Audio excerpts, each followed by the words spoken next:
parents are sisters in their fight for freedom. The pair is expected to discuss the war in Ukraine and relations between the U.S., France, and the European Union.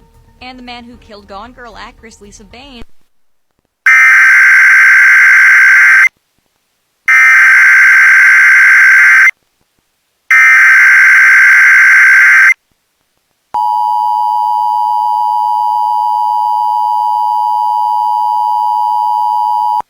The Wise County Sheriff's Office is searching for Athena Strand, white female, 7 years old, height 4 feet 0 inches, weight 65 pounds, blonde hair, blue eyes. Last seen at 5:45 p.m. on November 30th, 2022 at 200 Block County Road, 3573, Paradise, Texas. Last seen wearing a gray long-sleeve shirt with white flowers, blue jeans with white flowers on the pockets, and brown boots. Has pierced ears, but no earrings, and 2 red birthmarks on lower back.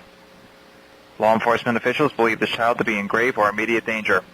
If you have any information regarding this abduction, call the Wise County Sheriff's Office at 940-627-5971.